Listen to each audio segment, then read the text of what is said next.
Welcome aboard! We will be your guides during this magical journey into the movies. It's the perfect job for us because we love the movies. It's showtime! Ready when you are, CB! Action!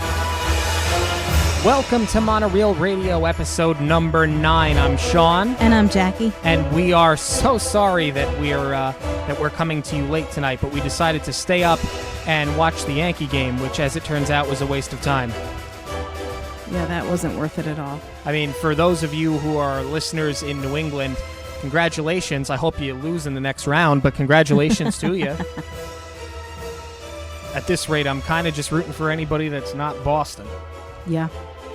But with all that being said, we are back and we're ready to continue our Halloween marathon. I'm having a good time with this. Yeah. Last week was fun. Yeah. So this week we're going to go ahead and talk about The Nightmare Before Christmas. But before we talk about Nightmare, I think that we do have to talk about our, as you had mentioned to me before we came on, love-hate relationship with Tim Burton. Yeah.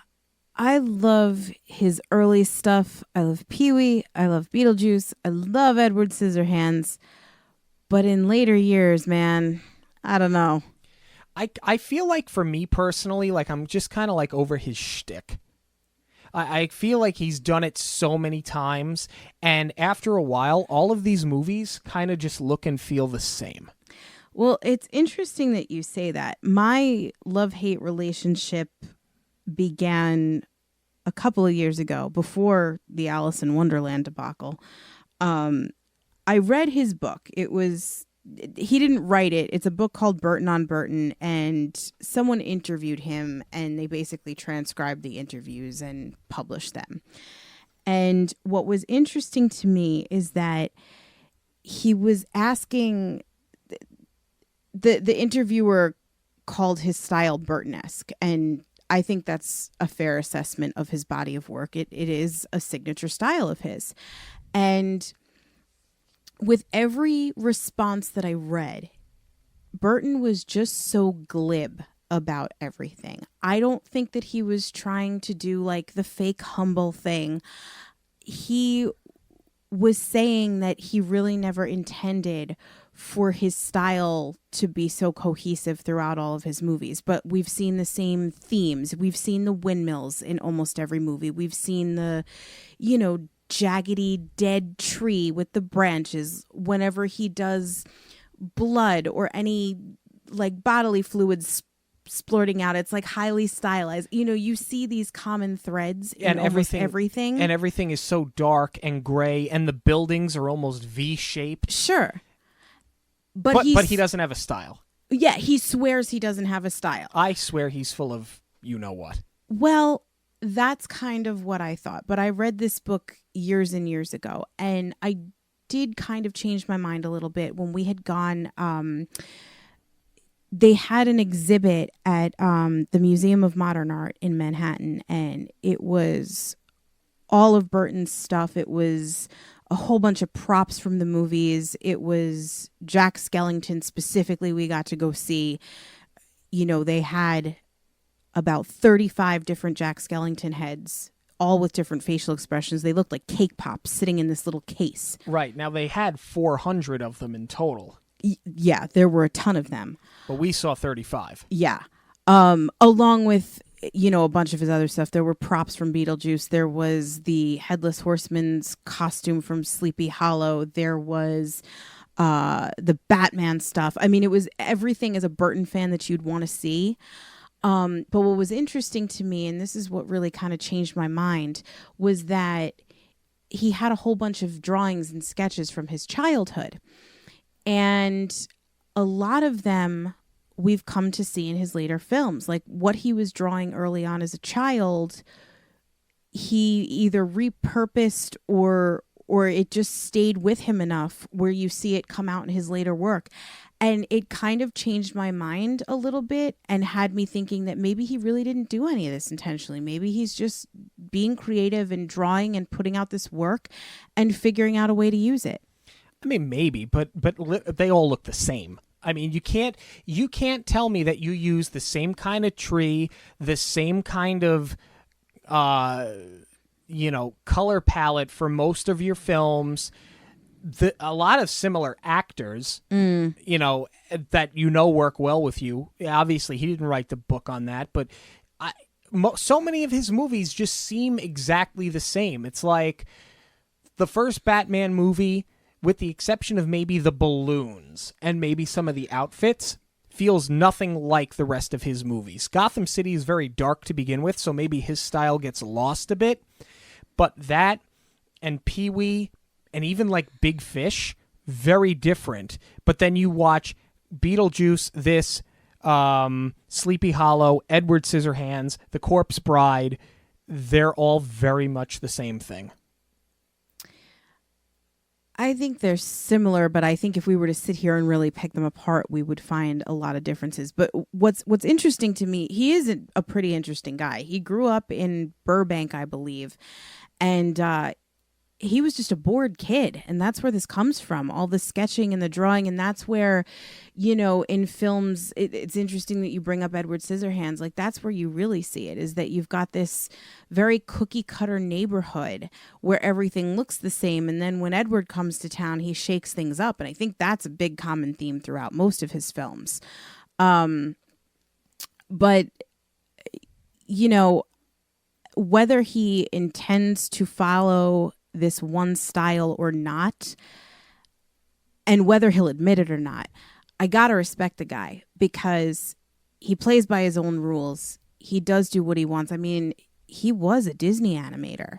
Yeah, he was eventually fired because they felt that he was just a little too out there for them. And he didn't want to fit the mold. And I mean, that's something, as much as I love Disney and Disney comes first, like, I do have to respect that he did kind of turn his back on Hollywood in that regard. Right. If you really want to see something cool, though, we have talked about this movie before, the Waking Sleeping Beauty documentary. They do have old footage of Burton in the animator studio, which is why, I mean, he looks the same with the hair, the crazy hair, and that, kind of sleepy, tired look about him. Yeah.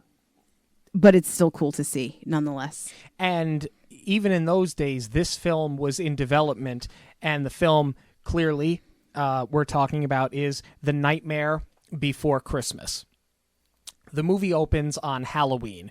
We're in Halloween Town. We get introduced to the village that really, the premise of this movie is that each holiday has its own town. And that town is solely dedicated to the one day a year that they get to celebrate these holidays. We'll talk about how we know that in just a moment. But we open up in Halloween. Great opening number. This is Halloween. Introduces us to not only the town, but the characters, more specifically Jack Skellington, who is the Pumpkin King. And he more or less heads up Halloween every year, the big ceremony. So after they put on their little song and dance, Jack walks off after getting congratulated, and he gets his pat on the backs, but you can tell that Jack is just not happy. And he and his dog Zero walk off into the woods overnight, and that's where Jack finds the doors that lead to these other holidays. You see one for St. Patrick's Day. I believe you see one for Thanksgiving. You definitely see one for Easter. And then Jack is drawn in by a Christmas tree. And he opens it up and he gets sucked in and falls into Christmas Town. And that's where he sees Christmas being not quite celebrated, because they're not just there yet, but they're preparing. The town is preparing for Christmas, and you get another outstanding number. And we're going to kind of rapid fire through this, because so much of this show is going to be spent talking about these musical numbers. That's really what makes this movie.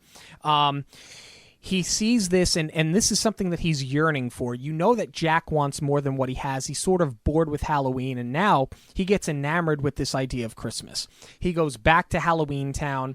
He explains to the townsfolk what he has found, and that he would like to do Christmas this year. In the interim, we're introduced to Sally, who is sort of, for a lack of a better term, a Frankenstein character. She's been created in a lab, very similar to Jack in that she's a dreamer, she wants more, but she tends to be locked away, whereas Jack is more front and center.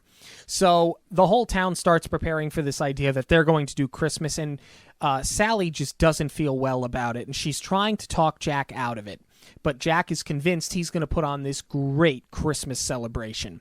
He enlists the services of everybody throughout the town who's going to play a role, whether they're going to be musicians or they're going to help design the sleigh, or in Sally's case, design his Santa outfit. And then you get Lock, Shock, and Barrel, who we're introduced to, who are the henchmen for the Oogie Boogie Man, who Jack wants nothing to do with. He wants nothing to do with Oogie having a hand in this Christmas celebration at all, because he knows he's going to ruin it.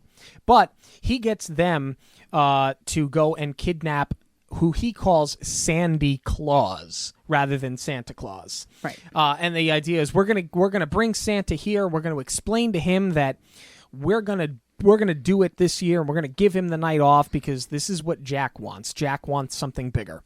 And of course, you know that these kids can't be trusted. So eventually, they do get prepared for Christmas. Lock, Shock, and Barrel do kidnap Santa Claus after they inadvertently kidnap the Easter Bunny first, in actually a very funny scene. So Santa Claus, rather than just held to enjoy his day off, is brought to the Oogie Boogie Man. Oogie Boogie is a burlap sack character who works in the shadows. He's a compulsive gambler, and he's very upfront about, I'm going to kill you. I'm going to gamble with your life, but at the end of the day, I'm going to screw you. I'm going to cheat, and I'm going to kill you. He's very blunt about it, and in that aspect becomes a very scary character. While all this is going on, Jack goes to Christmas Town and totally destroys the holiday inadvertently, because you have to understand something. They're delivering toys made from Halloween Town. It's roadkill, it's dead rodents, it's snakes, it's possessed toys. It's not that Halloween Town went out of their way to ruin Christmas. They're presenting a Christmas that they know how to present. It's what they know to do. They see nothing wrong with it. So meanwhile, Jack thinks he's doing a great job. The military is called in. They shoot Jack down.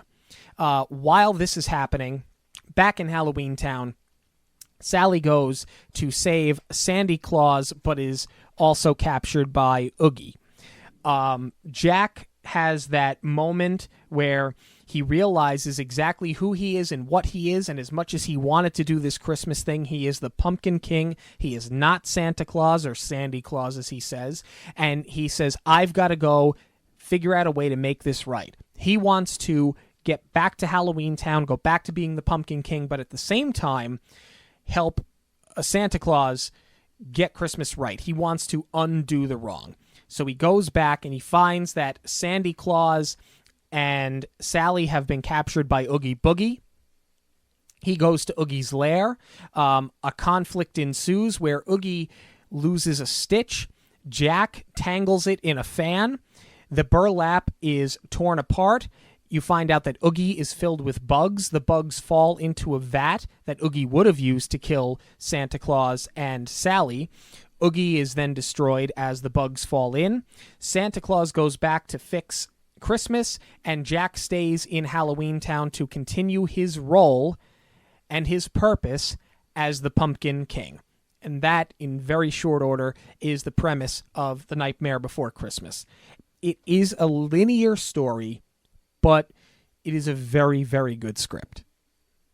And it's just such a fun movie. I want to start off with this. Let me ask you a question. Okay. I'm throwing you a curveball. All right. Put aside the fact that we're doing this in October. Is this a Halloween movie or a Christmas movie? Oh, the great debate. It's both. Do we really have to pick? You don't have to, because some people will watch this for both holidays. I don't. I only watch this for one holiday. But if you had to pick, for you, is this Christmas or Halloween? Halloween. I would agree.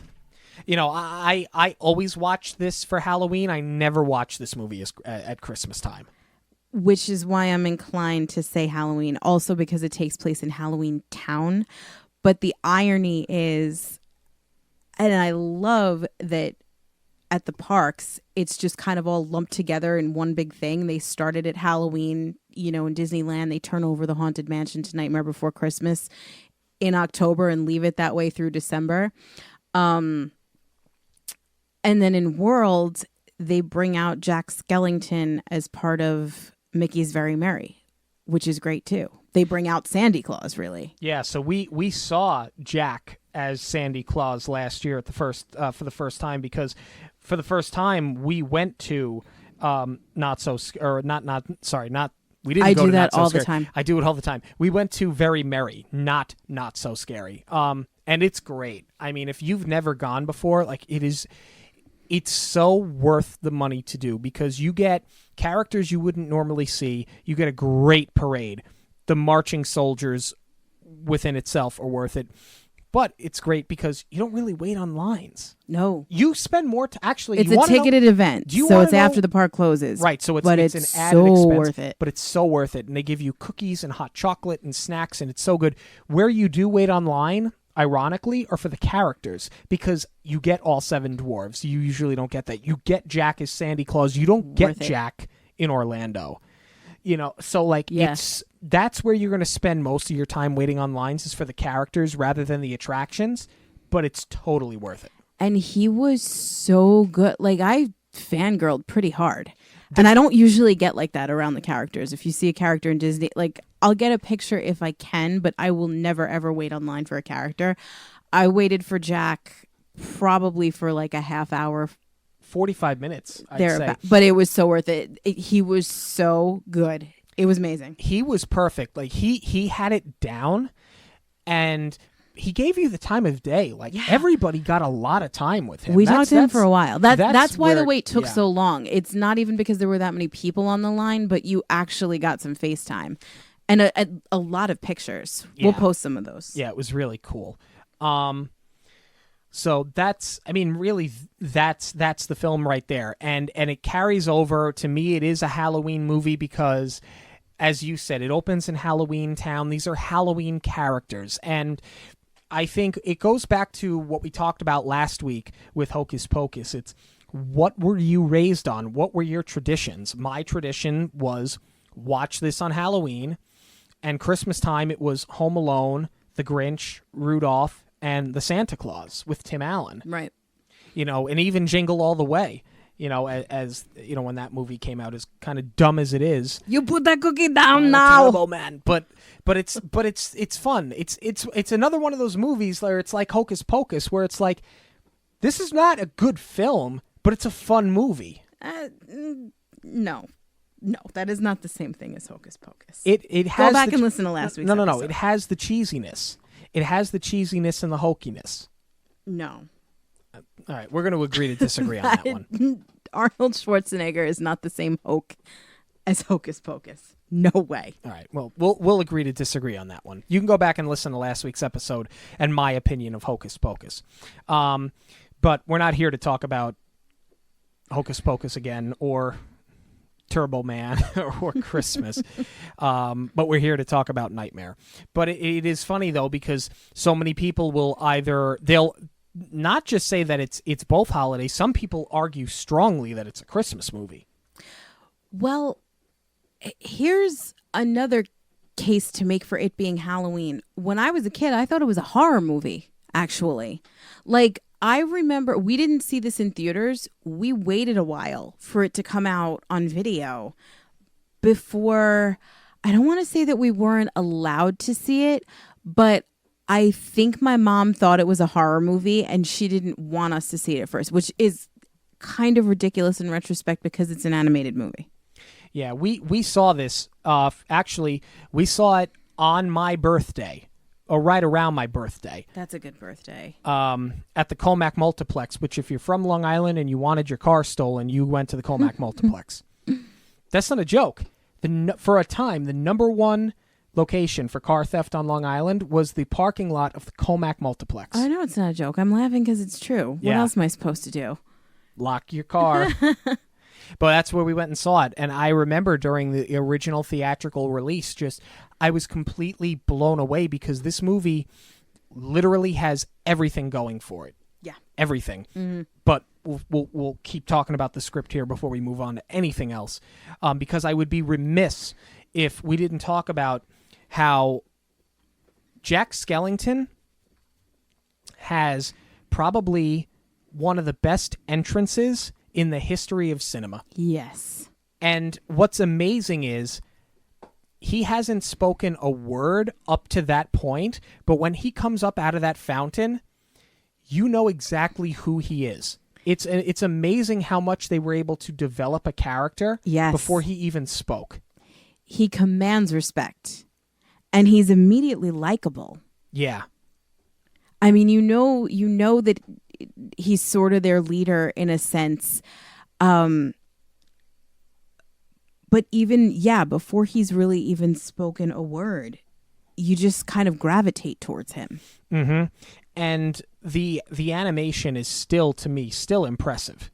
Oh, yeah. Still very impressive. And I think that's a lot of what drew me in. That's the thing, is you get the visuals that draw you in. And once you're sucked in and they know they got a hold on you, you can't help yourself but just become completely absorbed in this universe that they've created. And I felt that it was so incredible, the idea that you would have a universe where each holiday had its own special place, and they were just so like self-absorbed in it. Like, it blew me away as a kid. Like, what a great idea this was.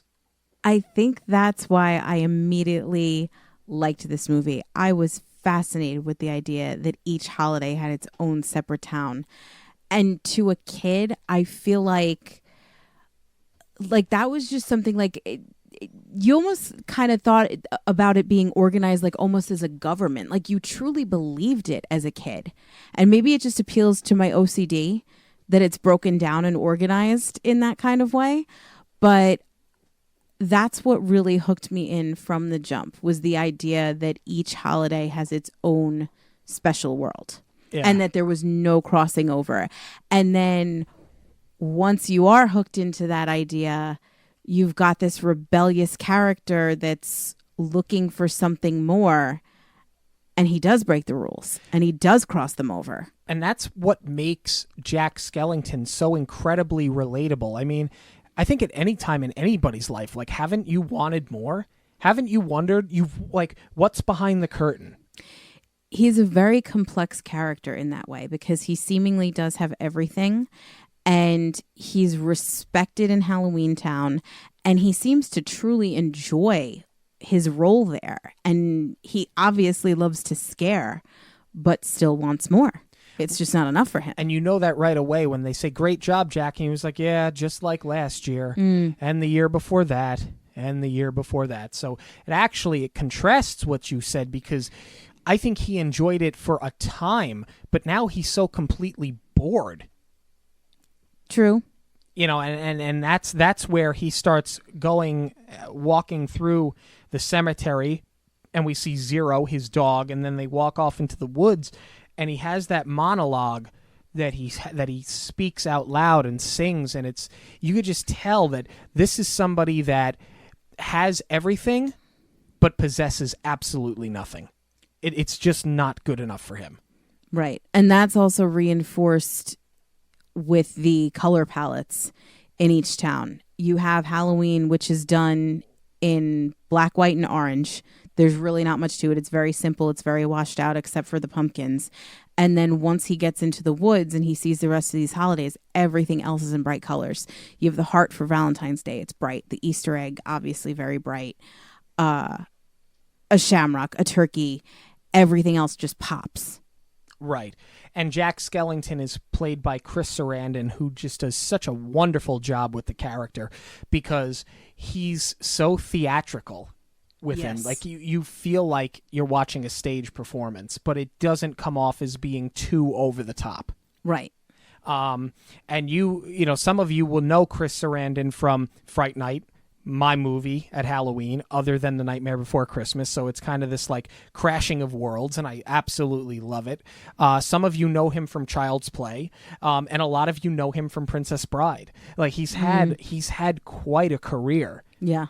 And he's, opposite him is Catherine O'Hara, who plays Sally, who we all knew as Mrs. McAllister from Home Alone. She's had quite the career. Not just Home Alone, in Beetlejuice, too. I mean, she's kind of a staple of our childhood as well. Right, and she was in the Burton Club. Yeah.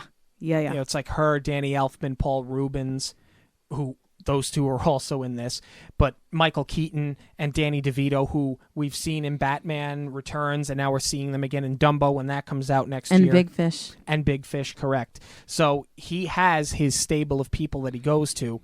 Catherine O'Hara as Sally does a really good job because I buy her as... I always assumed that Sally was, you know, obviously she was created in a lab by the evil scientist, and that's his character name, evil scientist. She's created by him, but I always got the impression that she was like an impressionable teenager, maybe like 17, 18 years old. I never got the feeling from her that she was a grown woman. I could agree with that. I wouldn't say impressionable, though. I think she's kind of a rebel in her own right, because when we first meet her, she poisons the evil scientist, who's sort of like her master. Like, you do get this really Frankenstein relationship between the two of them, Frankenstein and his monster. Because he wants to control her. He wants to keep her locked away. So when we meet her, she's feeding him dinner.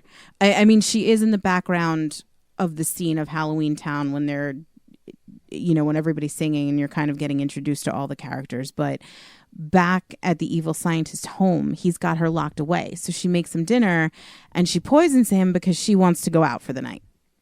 Right. I just always kind of got the feeling from her that she was another one yearning for more, was very curious, wanted to see what else was out there, wanted to kind of spread her wings and do something better than just be a product of this scientist and sort of be his, not his servant, but, you know, her role was just to kind of be around him all the time, and she wanted something different. And I think that's what drew her to Jack. Obviously, you could tell that she views Jack as a love interest, but you can tell on a larger level, on a bigger scale, that she is attracted to Jack because they are so similar in personality. Right, and that idea is reinforced because later on, she's locked away again after he figures out that he's been poisoned. He locks her in a tower for all intents and purposes, and she flings herself out the window. And Sally is kind of, you know, unlike Frankenstein's monster, she's not composed of dead body parts. She's kind of stitched together like a doll. And when she flings herself out this window, her arm breaks off and she sews it back together. So we know she can fix herself. She's not going to die because of this. But to me, it's just so interesting, that idea of like she's willing to break her own arm and put herself in harm's way to escape this guy just so that she can go out and pursue what she wants. You know, she's kind of a rebel in her own right, and I like that about her. And I thought Catherine O'Hara did a nice job because, to circle back around to what I had said, you obviously know that this is a middle-aged woman because we've seen her in Home Alone, but she's able to sound so much younger than you know that Sure. she is. Yeah. Because she didn't only play Sally, she also voiced Shock. A lot of people don't know that. And Paul Rubens is Locke. Yeah. So, and Danny Elfman was Beryl. Yeah. Danny Elfman also did the singing voice for Jack Skellington, which is amazing because he and Chris Sarandon sound so similar. Like, I didn't know until a couple of years ago that Chris Sarandon didn't do the vocals for the musical numbers because it sounds so seamless. Yeah, it really, really does. Danny Elfman is just, I mean, if you want to go down this road, because I could probably talk for an hour about Danny Elfman in and of itself, or himself, I should say. He's amazing. I mean, he is just so unbelievably talented. Not just with the musical composition and the lyrics for this movie, but what's remarkable is that he was kind of making it up as he went along. Yeah. He didn't even have full scenes or the full script developed. And the way that this movie was put together was that Burton had the idea for a while. He did not direct this, by the way. That's a big misconception. Is Burton did not actually direct this. It was his concept, it was his ideas and his characters, but it was directed by Henry Selick. Right, because Burton at the time was directing Batman Returns. Right. And he didn't want to get locked into the stop motion animation. This movie took... Because it takes forever. I mean, this movie took 2 years to shoot. 3 years to shoot, but had been in development for about a decade. Originally, they had talked about doing it as like a made-for-TV special. Right. In the same vein as one of those old Rudolph or, Santa Claus is Coming to Town, those old claymation television shows from the 60s that you still see every year on CBS. Which I believe is what did inspire this. But they rented out the studio space, I believe, for 3 years. And because the stop motion was taking so long, they really had to, in that last year, make a huge push for the completion of the film. So Danny Elfman didn't even have really all the pieces he needed. And he would go back to Tim Burton and say, all right, well, what's this scene going to be? And he would just take that little information that he had and he would go compose and write these lyrics. The man is a musical genius. And the amazing thing is that Danny Elfman will tell you this was the easiest project he ever worked on. I know. Because he said he related to Jack Skellington. Quick side note.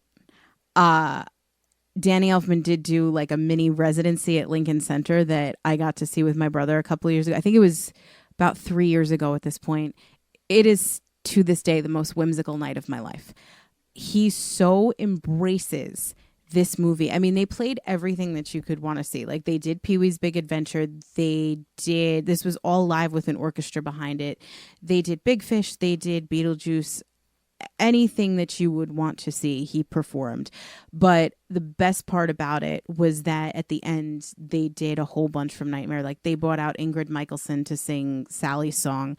And then they brought out a couple of other singers to do This Is Halloween. And then Danny Elfman did Oogie Boogie's song, but as both parts, talking back and forth as Oogie Boogie and it's amazing. Now, I've seen video of that, but I've also seen, and I think they toured it last year. It came to the Barclays Center, but we didn't go. And I know they're doing like 3 or 4 nights at the Hollywood Bowl, which, damn it, we miss it by like a week. By a week. By a week we miss it. But he's got Catherine O'Hara going out to perform as Sally, and he's got Ken Page coming out as Oogie Boogie. But he's had Ken Page, like Ken Page went and did the Barclays Center show last year. Like I think he's been doing this for like the last year or two. Yeah, when I saw it, he did Oogie Boogie because they've been touring this for a while now. Yeah. But Nightmare specific, they've been touring. Right. If you get a chance, look into it. If it's coming to a theater near you, go see it. I have no affiliation with Danny Elfman, but it was just the most fun night. And if you love any of these films, it's so worth it. Yeah, because remember, it's not just this, but you mentioned all those others. One of my favorite soundtracks to this day, I don't care how 80s it sounds, is the Batman soundtrack. Yeah. From the 89 Batman movie that Burton directed, and that soundtrack is basically Danny Elfman and Prince. Yeah. It's amazing. Yeah. If you haven't heard it, do yourself a favor and at least listen to it. Maybe it's on Amazon Music. I don't know. I'd have to look into it some more. But this movie, before we really focus on the music, I do want to finish talking about everything else because we're going to spend so much time on the music, which we should. The attention to detail in this movie is incredible. It's just like the little touches, like when they have their town hall meeting and Jack is going over what Christmas Town is and what the holiday is. Like the podium is a coffin. You know, it was like little things like that I didn't even catch on, and I've been watching this movie for 25 years. I've seen it 100 times. Little things like that sometimes you don't catch on or immediately, but having rewatched it, little things here and there that were just like, oh, that's so clever. Like it just makes so much sense that they would think to do that. Or even when they do start putting together their own Christmas, they do like those Russian stacking dolls. Yes. It's just such an interesting touch that they threw in. Right, because they're sort of creepy on their own. Like you didn't really have to do much to them except they existed. Sure. I love, and you don't pick up on it as a kid, but you pick up on it as you get older. The mayor, I love how his That face two-faced He's mayor, two-faced. yeah. It's awesome. And I'm an elected official. I can't make decisions on my own. Is what he says to Jack. Like, again, just a really creative, funny touch. Like, they did such. I mean, I bear repeating myself, and usually it drives me crazy, but I'm going to do it, and I don't care. This is just a really good movie from top to bottom. Yeah. Really good. And I feel like we've what we haven't touched on is the contrast between Christmas and Halloween and how incredibly well it works in this movie. Yeah. Like, in theory, this shouldn't work at all. Not at all. Because they are just so completely different. But I feel that it's tied together because of Jack Skellington. I definitely agree with you, but that's the thing. You needed two polar opposites. I mean, think about it. When he goes into the forest and he has his choice of any of those trees, I mean, he falls into Christmas. Literally falls. But anything else, if he went into Valentine's Day or Easter, Christmas is the most stark contrast to Halloween, and that's what makes this so perfect. It's almost like, we touched on the color palette a little bit, but that's just the tip of the iceberg with this. What I think makes this movie work so well is, like, think about what you're doing. Think about how you would ever explain Christmas. I mean, when you take the religious aspects out of it, it's absurd. You're talking about a man coming into your house in the middle of the night, down your chimney, and delivering presents. The idea is ridiculous. Absolutely ridiculous. And that's what he stumbles upon. And what I love so much about this movie, it's almost like you're deconstructing the Grinch. Like, with the Grinch, you have to convince him to embrace the spirit of Christmas and what it means, and what it means to the families and to love. And in this case, Jack believes it before he's experienced everything. This isn't a case of seeing is believing. He just buys into everything, which is a wonderful concept. Where those two movies are so similar is that they have heart. At the end of the day, the Grinch has heart. 3 sizes. Yeah, but this movie, we talked before about how chaos ensues when Halloween's version of Christmas is released in Christmastown, but it was not done with any malice. Right. Like, they tried so hard to give them a great Christmas. And they believed that they were doing good because that's what they know how to do. And that's what I'm saying, is that he bought right into it. He believed it and didn't really know the reason why. I mean, after he sees Christmas, he goes back to the lab and he starts making all these equations and doing these experiments. And he tries to analyze Christmas, even though he understands it's more about a feeling than anything else. Right. And they do try to make it their own, and it fails miserably. Yeah.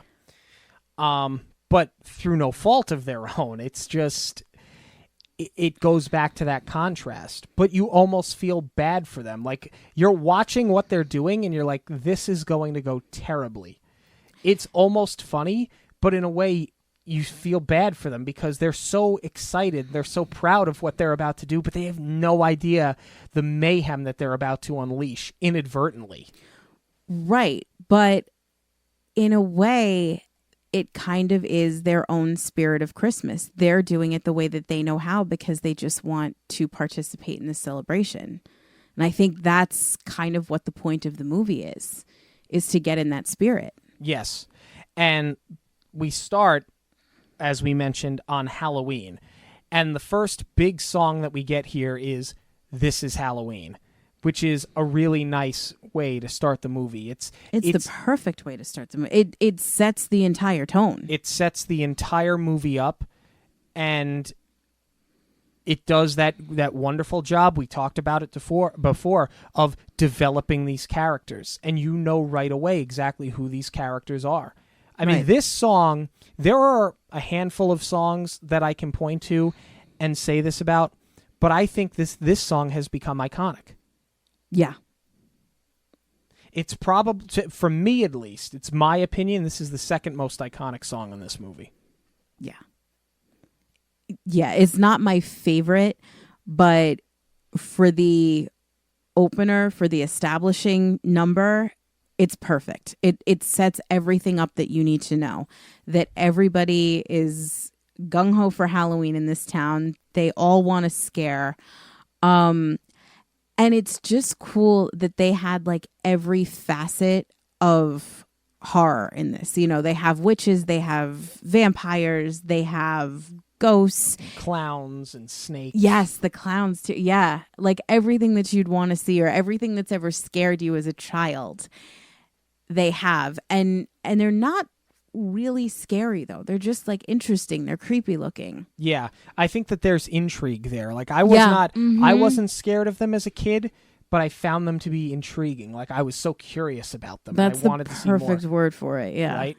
And it's like you almost shouldn't like it because you know that they're supposed to be scary, right? But you're still drawn into them. Sure. And I think that has to do with the outstanding visuals, you know, in partnership with this wonderful music that we have. Yeah.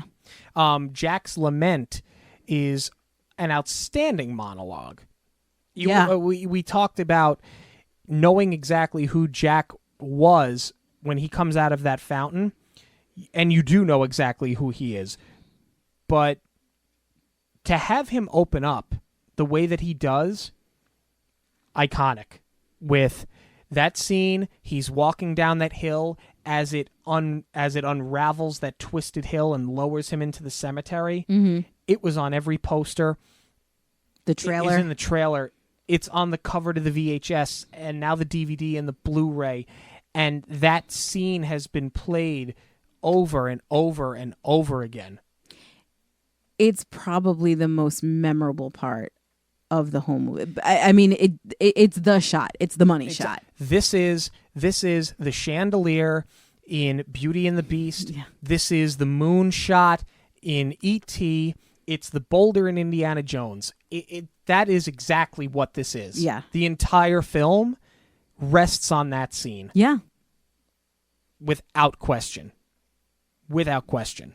The most iconic song of this movie is What's This? Absolutely. When he falls through the door, and what I love so much about this song is the curiosity, the inquisition, and the innocence of it, because it's almost a childhood innocence, because Jack is a grown man, though he's never seen this before.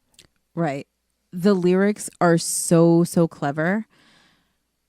And you're right, it does capture the innocence and the childlike quality, but it is so darn catchy. And this is where you do make the argument that it's a Christmas movie. And I'm not saying that that's the side that I agree with. I've already taken a side, and I will be staunch on it is a Halloween movie. But when I think about What's This, they did incorporate it in the parks with the Osborne Light Show. And I remember, sadly, it was the last Osborne Light Show because it's no longer there at MGM.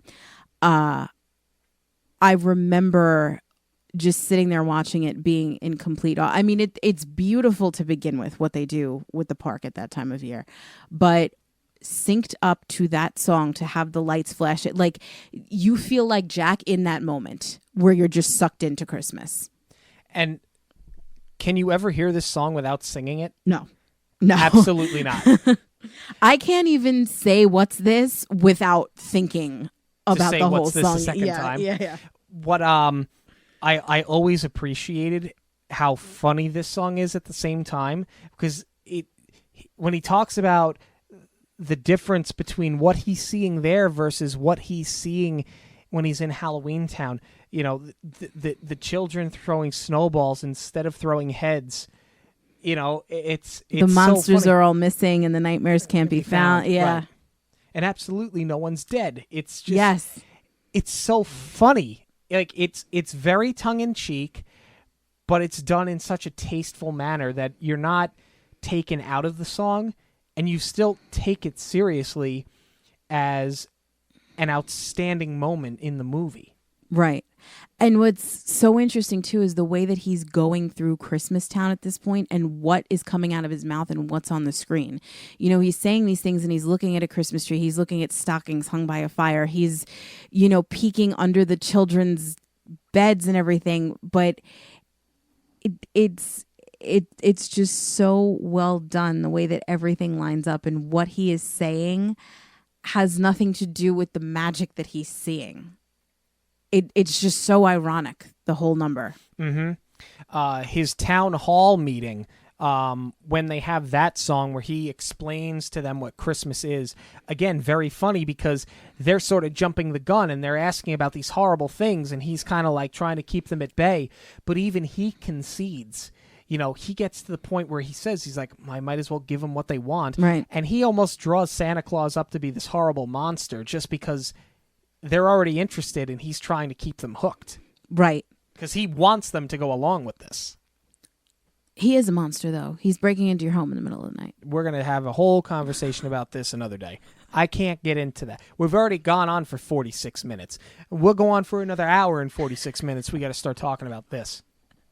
But that's what I'm saying. It is an absurd concept to explain. And because they're, for lack of a better word, evil, they're used to, you know, they don't do things with malice, but it's Halloween. It's supposed to be about pranks and mischief and all of those things. They go right to villainizing Santa Claus. Yeah. And then we kidnap the Sandy Claus. It's really a toss-up between this and What's This is my favorite number. I love Lock, Shock, and Barrel. I think this is just such a fun number. You mean you like the villains? Well, we haven't even circled around to Oogie Boogie yet. Believe me, we're going to spend an ample amount of time talking about that song and that character. But very similar to the other songs that we've talked about, this one you can immediately associate with this film. And what it does such a wonderful job of is really carving into how twisted and diabolical Lock, Shock, and Barrel are, because you know very little about them up until this point in time. Right. And what I love about this number is it's so cartoony. I mean, when you listen to the lyrics, it's kidnap the Sandy Claus, lock him in a box, bury him for 90 years, then see if he talks. They're diabolical. Not even diabolical. They're sociopaths. Yeah, they're really bad kids. I mean, in short, they're just really bad kids. But the things that they come up with like that, and I think they talk about beating him with a stick. Like, yeah. They are, aside from Oogie, for me growing up, him aside, they were the scariest characters in this movie. Yeah, because they weren't like naughty kids. They were like the creepy kids. I'm not going to say they were like shining creepy kids, but they're up there. Yeah, they were pretty close. Making Christmas. Oh, hold on. We got to go back to Kidnap the Santa Claus because there is a hidden Mickey in that song, which may be up for debate. But there is no debate. No hidden Mickey. Lock, Shock, and Barrel, they shoot out of a tunnel, and the tunnel, it's supposed to look like a scary face, but it looks like an open mouth, and where the nostrils are, they have like those big spirals that Burton draws, and they look like Mickey ears. It's a hidden Mickey. And you live in the world where it's a hidden Mickey. I don't think that it is at all. But let me get back to where I was. I was making Christmas. It's another song that does a nice job of playing both sides, and the things that they're doing and the things that they're saying, more so the things that they're doing, because that shows more in the visuals than it does in the lyrics. But it is such a stark contrast from what you should be doing at Christmas time in terms of the wonderful, peaceful, and lovely gifts you should be getting. And they're handing over these just disgusting and horrifying things, that the parity between the two is brilliant, and it is so funny. But bigger picture, I love the way the town just rallies around each other. I mean, granted, they are ruining Christmas. It's still in the spirit of Christmas. They are banding together to make this holiday happen. Mm-hmm. And the next song is another song that is completely iconic. I don't believe it's as iconic as the other two that I mentioned. For me, This Is Halloween and What's This? This is close, though, and that's the Oogie Boogie song. I love this Cam Calloway, jazzy, bluesy, sound. And what I love so much about this is that, it's Cab Calloway, not Cam Calloway. My apologies. Who a lot of you would know from the Blues Brothers. What I love about this is he doesn't take Santa Claus seriously at all. This entire song is Oogie Boogie basically making fun of Santa Claus. Right. I love the song, but I love the character too. I love that they make him a gambler. I think that's such an interesting trait to give him.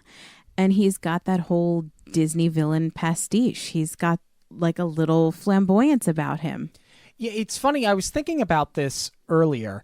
He is an underrated villain in the scope of the Disney universe, though he's not sort of your traditional Disney villain in that he is exactly what he is. He's unapologetic about it, and he doesn't try to hide it, and he doesn't try to fool anybody. He's upfront about, I gamble, but I cheat. You're going to die. I'm going to have fun. Right. Which actually makes him probably one of the most horrible Disney villains of all time. I don't know that he's recognized so much in the Disney universe as one of the top villains, but the way that this movie is embraced as such a cult classic, I think Oogie Boogie is very, very popular in that regard. It's interesting that you say that because some of the posters and some of the promo work that you see for this movie says Disney presents Tim Burton's The Nightmare Before Christmas. And then other promotional items leave Disney out of it altogether and just say Tim Burton's The Nightmare Before Christmas. This was not released under the Disney banner. This was another one released under Touchstone. Originally, it was supposed to be released under Walt Disney Pictures, but they felt that the film would be too dark and too scary for kids, so they went under Touchstone. But make no mistake about it, everything else about this movie was Disney. Oh, yeah. Right from, granted, like we said, Burton was not working for them at the time, but at one point he did. And I think he started conceptualizing this while he was working with them. They just shelved it. This and Frankenweenie, I believe, because he did do a Frankenweenie short before they turned it into the feature. Mm-hmm. And I think that that's why they butt heads so much, is because he did have all the ideas, but they weren't getting greenlit. And the last song that Jack sings, I can't remember if it's just another monologue that has a name that escapes me or if it's a part of Poor Jack. Admittedly, I cannot remember. But it's the scene where he's in the cemetery and he's been shot down. He and Zero have been shot down, and he's sort of flung over that angel, and that angel is holding him. And it's a headstone in the cemetery. And he has this coming-of-age moment, for a lack of better terms, where at first he's so upset and he's, what have I done? What have I done? He realized that he's failed and he's realized that he's done something horrendous, but it's almost like something turns on him. And he goes, but I did my best and they're going to remember this forever, and I am the Pumpkin King and I can't wait till next Halloween. And he totally comes full circle. It's a very strong moment for the character and for the picture. It's really interesting, too, that they use like a religious iconography in that part, because everything else that they're doing with the holidays, it takes religion out of it. And to have the angel is a little jarring for me. Oh, so you don't like that? I like the moment. I like the aha moment for the character. I'm not saying I don't like the angel. I just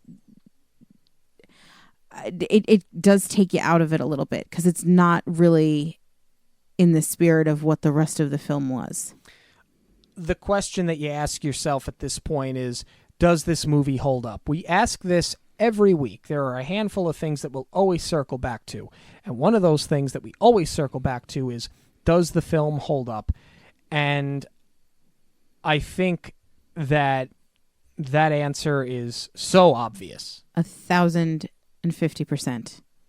What's amazing to me about this movie is that it does continue to cycle back around.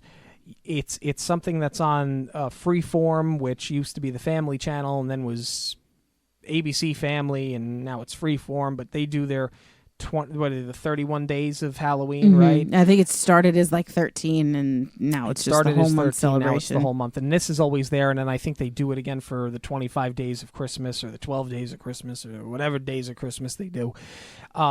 This film is always on television, and I hate to say it because I'm not one of them. And let's be clear about something. I liked this movie before it was cool to like this movie. Right. And I liked this movie before, as I'm going to call them, the Hot Topic generation got their hands on it. But this film stays relevant because specifically of the Hot Topic generation. You go into a Hot Topic anywhere in the country, I guarantee, doesn't matter whether it's Halloween or Christmas or Easter or the 4th of July, you're going to find Jack and Sally somewhere. Well, that's Blink-182's fault. How is that Blink-182's fault? It's the lyric in their song, "We can live like Jack and Sally if we want." Okay. Yeah. That's what did it. But that's what did it. You're going to credit all that to a lyric in a Blink-182 song? For the Hot Topic generation, yeah, 1,000%. Absolutely. Yeah, maybe. But I think it holds up. You know, we talked about it before, is that they keep finding new ways to incorporate this into the park, especially Disneyland, that now we're talking about a 3-month extension that they completely overturn Haunted Mansion to be Nightmare Before Christmas from Halloween to Christmas. Yeah, I can't wait to see it. But even, you know, what you said about the Hot Topic generation, it's not just the parks where this movie is still alive. They did, and granted it's a couple years older now, they did do Nightmare Revisited, where they had all of these newer bands cover some of these classic songs. Like they had Fall Out Boy cover What's This? They had Marilyn Manson do This Is Halloween. And they had my favorite, and we didn't really get to talk about this, Fiona Apple cover Sally's song. I think Fiona Apple covering this song, she gave it so much of like a slower, more mysterious quality. I actually think it's better than it is in the film. I hate this CD. Humbug. I can't stand this CD. Why? Because first off, I'm not a big fan of covers to begin with. If I'm going to hear you perform one of your own songs. I am not somebody that rushes out and buys these albums where you have an assortment of artists covering songs that are not theirs. Call me a purist. I like originals. Covers, to me, I'm not a big fan. But Disney has done this for years and years and years. They have released CDs with almost every like tween Pop-Tart covering princess songs. And I've bought none of them. I don't expect you to. But this is kind of the same vein. I mean, I think before we saw like this big resurgence of Nightmare Before Christmas, this is what kind of started it, was where they covered it with all these songs. Well, listen, Marilyn Manson, the All-American Rejects, Korn, the Plain White Tees, Flyleaf. I have too good a relationship with my parents to listen to any of these artists. So I can't relate to this.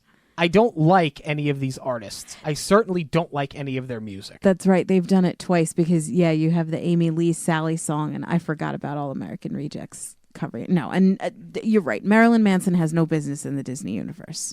No. But so you're taking an album that I love, the original soundtrack. You're covering it. I'm not happy about it. Call me an old fogey. That's fine. And then you're giving me these artists who I can't stand to do it. So no, this has no place on my shelf. I think it's a fun way to make it a little bit more current by having, some of these more recent bands come out and cover these songs. I mean, hey, look, if you like covers, this might be for you. If you like any of these artists, go hug your mother. You probably haven't done it in a while, and then you're probably going to like this soundtrack. I completely disagree with you. Maybe you don't agree that these songs needed to be remade. They didn't. They didn't necessarily need to be made current, but if I'm one of these bands and I have the stature and Disney comes to me and is like, hey, do you want to do a cover of this song? 1,000%. Look at what we just talked about with the Muppets a couple of weeks ago. Dave Grohl plays Animal in the Muppets. If I'm Dave Grohl and I've had all these accomplishments in my career and Disney comes knocking on my door, you bet I'm going to do it. Why wouldn't you? Not to mention, Fiona Apple hadn't done anything when the CD came out.